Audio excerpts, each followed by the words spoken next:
Cerca Teleeuropa sul tuo Play Store o Apple Store e scarica la nostra app. Disponibile per tutti gli utenti Android e Apple. Ti aspettiamo! Massiccia l'adesione di cittadini e amministratori alla manifestazione per difendere il diritto alla salute a Polistena, ha chiesto il potenziamento dell'ospedale Spock.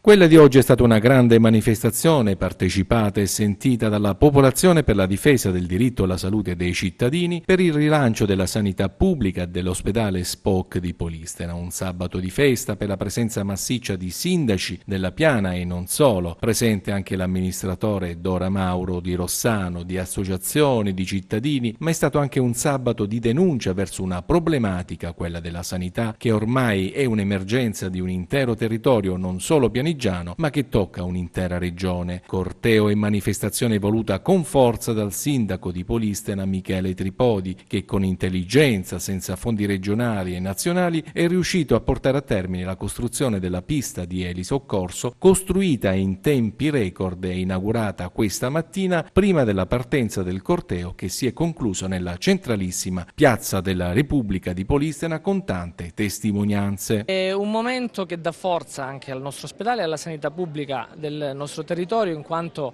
avere un elisoccorso attaccato all'ospedale accorcia anche i tempi per un eventuale trasporto di una persona che ha bisogno.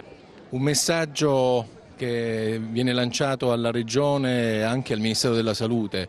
Polistena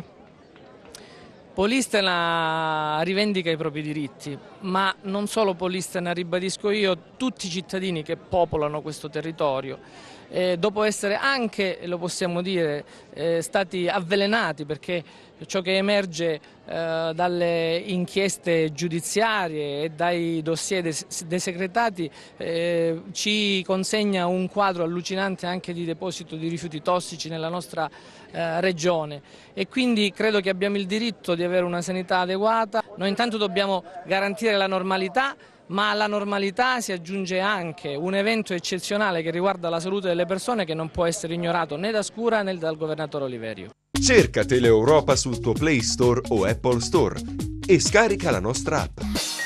Disponibile per tutti gli utenti Android e Apple. Ti aspettiamo!